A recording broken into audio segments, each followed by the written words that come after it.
السلام علیکم۔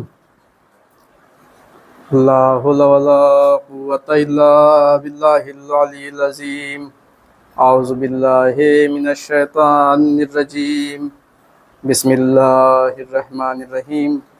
الحمد للہ الذی ہدانا لہذا وما كنا لنهتدی لولا ان هدانا اللہ لقد جاءت رسل ربنا بالحق۔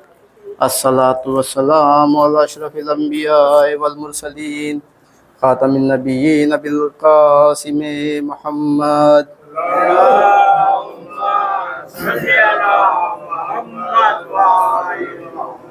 وعلى آل الطیبین الطاہرین المعصومین ولعنۃ اللہ علی اعدائہم اجمعین من یومنا ھذا الی یوم الدین۔ اما بعد، فقد قال اللہ تبارک و تعالی فی القرآن الکریم۔ بسم اللہ الرحمن الرحیم۔ وما خلقت الجن والانس الا لیعبدون۔ صلوات پڑھی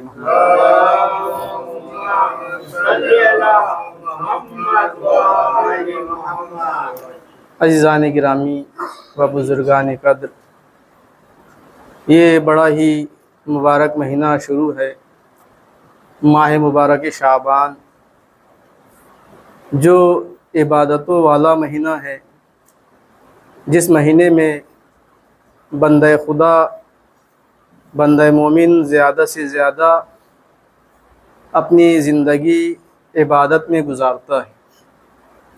اور تاکید بھی آئی ہے کہ یہ جو 3 مہینے ہیں مسلسل انسان اس میں عبادتیں انجام دے۔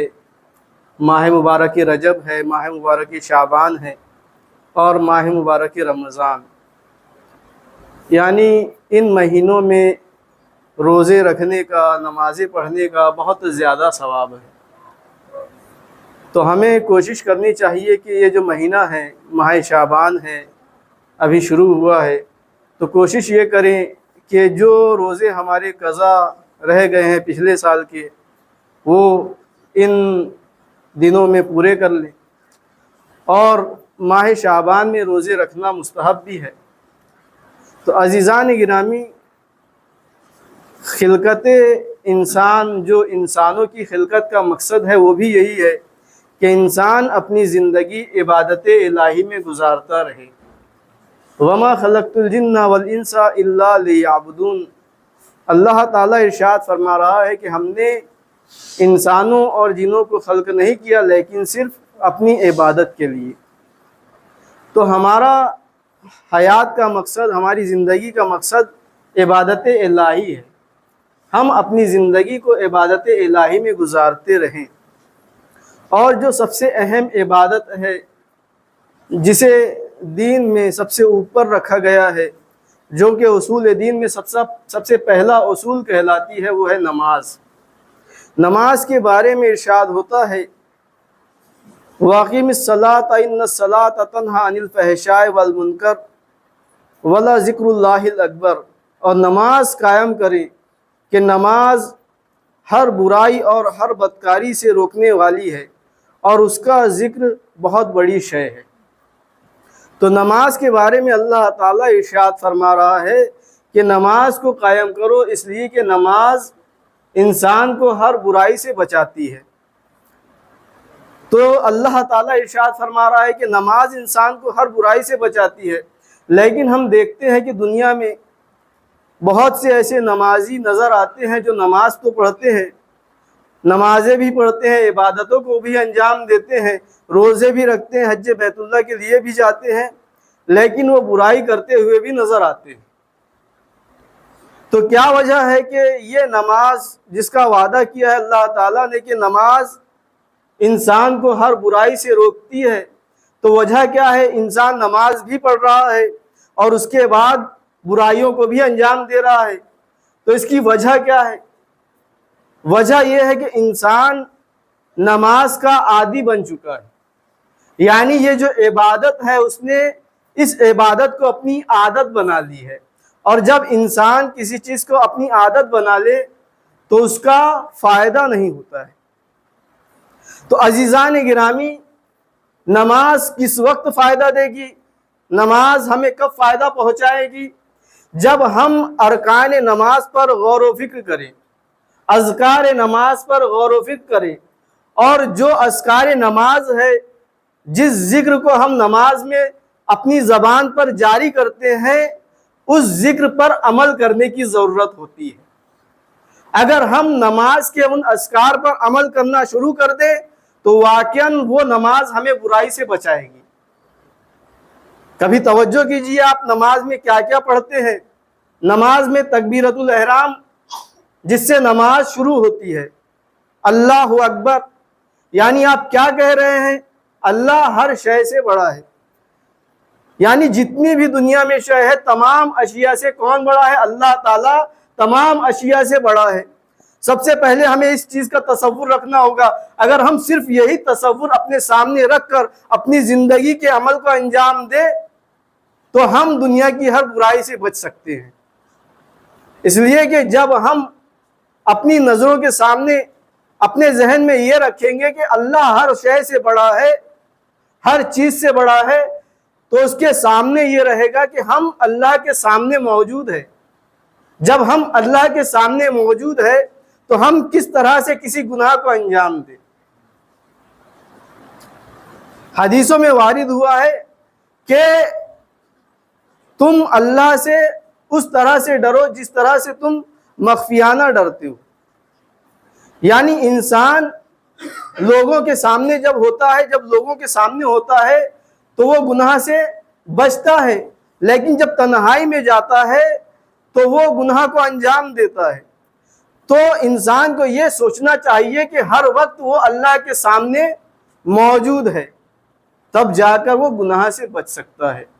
پھر اس کے بعد سورہ حمد کی تلاوت کرتا ہے۔ اگر ہم سورہ حمد پر ملاحظہ کریں تو اس کی ایک ایک آیت قابل فہم ہے، سمجھنے کے قابل ہے کہ اللہ تعالیٰ ان آیتوں میں کیا بیان کر رہا ہے۔ الحمدللہ رب العالمین، کہ ساری تعریفیں اس پروردگار کے لیے ہے جو عالمین کا پالنے والا ہے۔ عالمین کا پالنے والا یعنی ایک عالم نہیں، کئی عالم ہے، اور سارے عالموں کا پالنے والا وہ پروردگار عالم ہے۔ تو عزیزان گرامی، نماز کب برائیوں سے بچائے گی؟ جب ہم اذکار نماز پر غور و فکر کریں، غور و فکر کرنے کے بعد ان اذکار پر عمل بھی کریں، تب جا کر وہ نماز ہمیں برائیوں سے بچائے گی۔ صلوات پڑھیں محمد وآلہ۔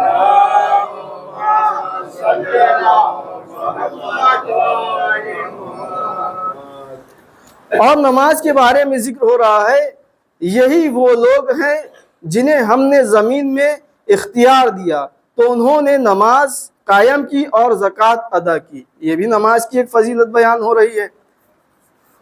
اور ارشاد ہو رہا ہے ما سألکم فی سقر قالوا لم نک من المصلین، آخر تمہیں کس چیز نے جہنم میں پہنچا دیا؟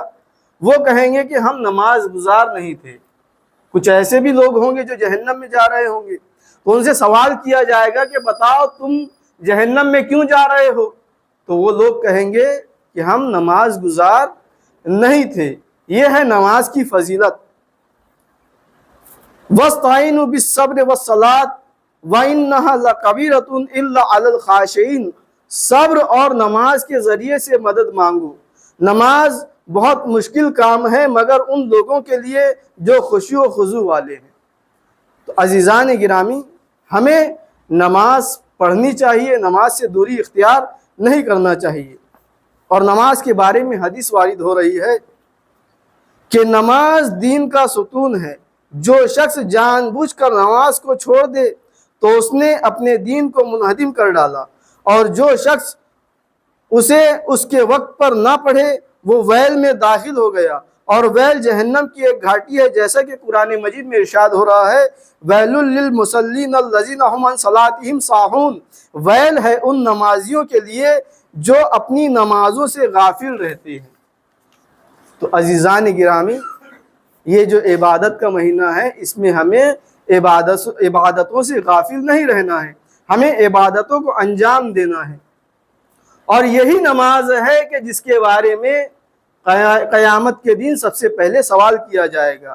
حافظوا علی الصلاۃ فإن اللہ تبارک و تعالی اذا کان یوم القیامت یاتی بالعبد فاول شیء یسألہ عنہ الصلاۃ فإن جاد بها طامۃ والا زخا فی النار۔ نماز کی حفاظت کرو، یعنی جو ہم نماز پڑھتے ہیں، حدیثوں میں وارد ہو رہا ہے کہ ان نمازوں کی حفاظت کرو، تو نمازوں کی حفاظت کس طرح سے کریں گے؟ پروردگار عالم روز قیامت بندوں سے حساب و کتاب کرتے وقت سب سے پہلے نماز کے بارے میں سوال کرے گا۔ اگر اس نے کامل نماز پیش کر دی تو نجات مل جائے گی، ورنہ وہ جہنم میں جائے گا۔ تو عزیزان گرامی، نماز دین کا ستون ہے۔ سب سے پہلے جو سوال ہونے والا ہے وہ نماز کے بارے میں ہونے والا ہے، تو ہمیں نماز کی حفاظت کرنی ہے۔ نماز کی حفاظت کس طرح سے کی جائے گی؟ اور جس نماز کا سوال ہوگا وہ کون سی نماز ہے؟ وہ کامل نماز ہے۔ تو عزیزان گرامی، میں اکثر بیان کرتا ہوں کہ نماز جو ہم پڑھتے ہیں، ایک ہوتی ہے صحیح نماز۔ صحیح نماز کس طرح سے؟ یعنی صحیح نماز پڑھنے کے لیے ہمیں پہلے وضو کرنا ہے۔ وضو کرنا ہے تو وضو بھی صحیح کرنا ہے۔ اس کے بعد نماز جو پڑھنی ہے، جگہ مباح ہو، پاک ہو، مصلی پاک ہو، لباس پاک ہو، یہ سارے شرائط ہیں نماز کے صحیح ہونے کے۔ اس کے بعد ارکان نماز ہے، جو ہم رکن انجام دے رہے ہیں نماز میں، وہ بھی صحیح ہو، اذکار صحیح ہو۔ تو یہ تمام جو چیزیں ہیں نماز کے صحیح ہونے کی ہے۔ لیکن اللہ تعالیٰ یہاں سوال کر رہا ہے کامل نماز کا۔ جو کامل نماز پیش کر دے گا اسے نجات مل جائے گی، اور جو کامل نماز پیش نہیں کرے گا اسے نماز نہیں مل سکتی ہے۔ تو عزیزان گرامی، ہمیں حفاظت کرنی ہے کامل نماز کی، صحیح نماز کی نہیں۔ صحیح نماز تو بہت سے لوگ پڑھتے ہوئے نظر آتے ہیں، لیکن کیا وہ صحیح نماز کامل بھی ہوتی ہے؟ تو کامل نماز ہمیں کہاں سے ملے گی؟ تو عزیزان گرامی، کامل نماز ہمیں وہیں سے ملتی ہے جہاں دین مکمل ہوا۔ اور دین کہاں مکمل ہوا ہے؟ غدیر خم کے میدان میں۔ الیوم اکملت لکم دینکم واتممت علیکم نعمتی ورضیت لکم الاسلام دینا، کہ آج کے روز ہم نے دین اسلام کو مکمل کر دیا، ساری نعمتیں تمام کر دی اور دین اسلام سے راضی ہو گئے۔ تو جہاں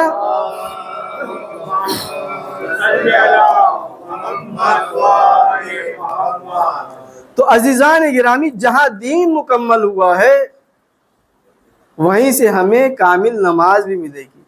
جہاں دین مکمل ہوا ہے وہیں سے ہمیں کامل روزہ بھی ملے گا۔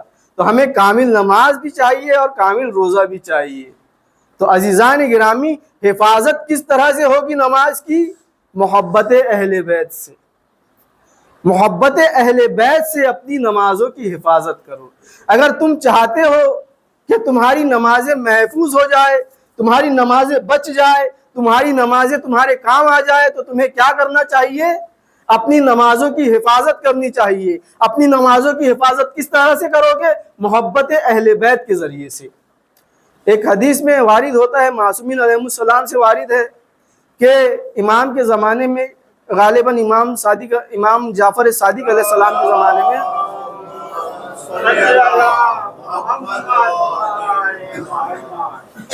امام کا ایک چاہنے والا امام سے عرض کرتا ہے، مولا ایک حدیث لوگ بیان کرتے ہیں اور اس غلط حدیث پر عمل کرتے ہیں۔ تو امام نے فرمایا وہ کون سی حدیث ہے؟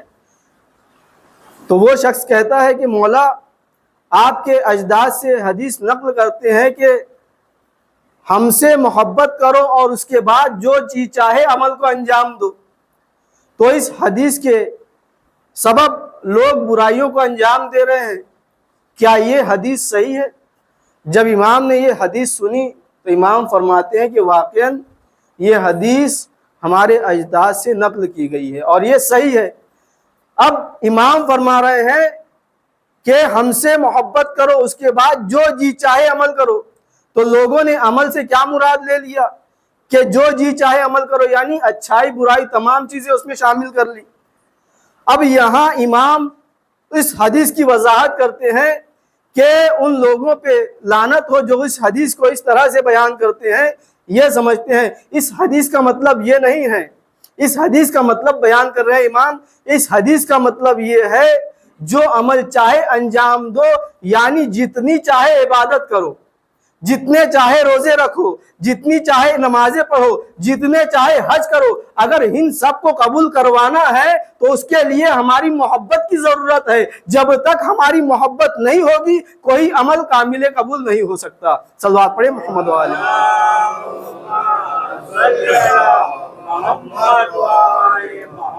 جو جی چاہے عمل کرو، عمل سے مراد عبادتیں ہیں، یعنی عبادتوں کو جو انجام دینا چاہتے ہو تو اپنی عبادتوں کو قبولیت کا درجے تک پہنچانے کے لیے پہلے محبت اہل بیت ضروری ہے، یعنی اپنی عبادتوں کی حفاظت کے لیے محبت اہل بیت ضروری ہے۔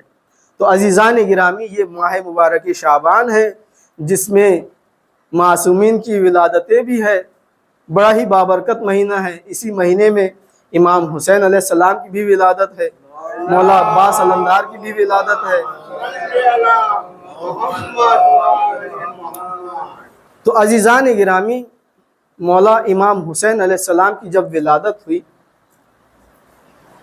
تو پیغمبر اکرم بھی خوش ہوئے، مولا کائنات بھی خوش ہوئے، اور جناب سیدہ بھی خوش ہوئی، اور باری تعالیٰ خداوند عالم بھی خوش ہوا۔ تو خداوند عالم نے جبرائیل امین کو حکم دیا کہ اے جبرائیل زمین پر جاؤ اور زمین پر جا کر میرے رسول کو جا کر مبارکباد پیش کرو۔ جبرائیل نے پوچھا کس چیز کی مبارکباد؟ اللہ تعالیٰ بیان کرتا ہے کہ میرے نبی کی بیٹی کے گھر میں ایک بیٹا پیدا ہوا ہے اور اس کا نام حسین ہے، اس حسین کی ولادت کی مبارکباد پیش کرو۔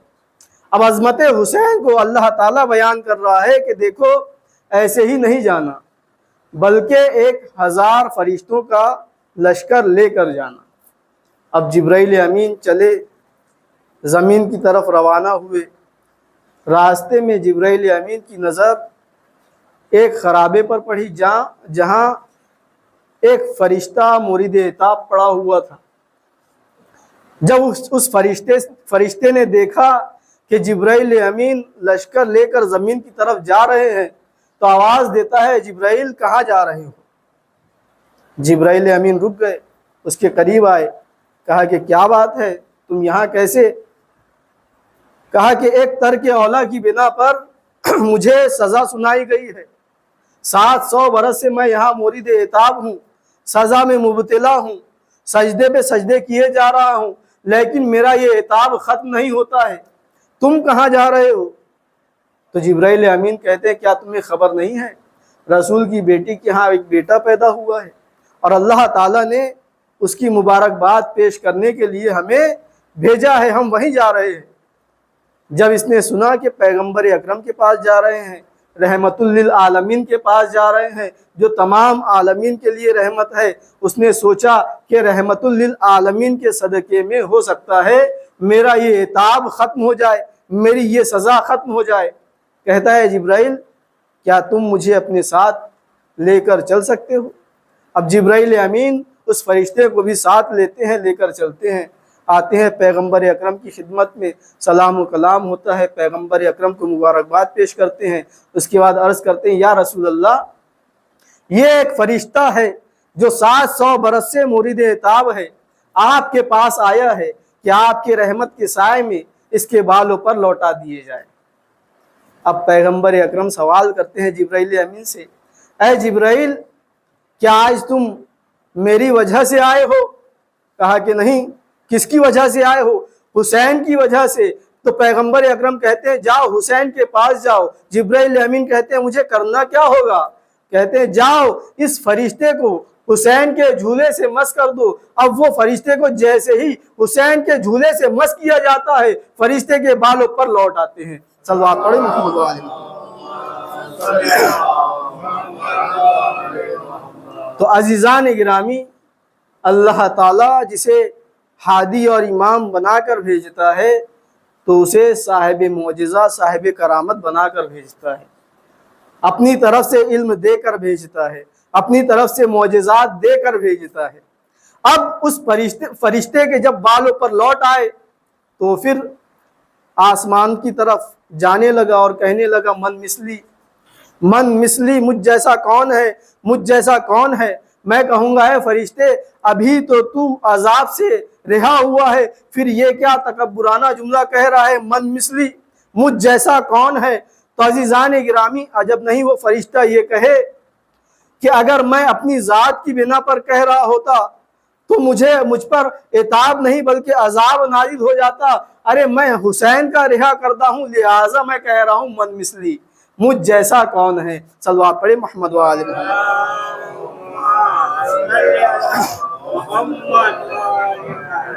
تو عزیزان گرامی، واقعاً حق ہے اسے کہنے کا من مثلی، اس لیے کہ اب اسے نسبت ہو گئی ہے حسین علیہ السلام سے، اور ہم بھی جب اپنے آپ کو منسوب کرتے ہیں ائمہ اہل بیت کی طرف تو ہم پر بھی لازم ہو جاتا ہے کہ ہم جس طرح سے انہوں نے بیان کیا ہے، جس طرح سے انہوں نے حدیثیں بیان کی ہے، جس طرح سے انہوں نے تعلیمات قرآن کو نشر کیا ہے، ہم ان کی تعلیمات پر عمل کریں، جیسا کہ امام جعفر صادق علیہ السلام بھی ارشاد فرماتے ہیں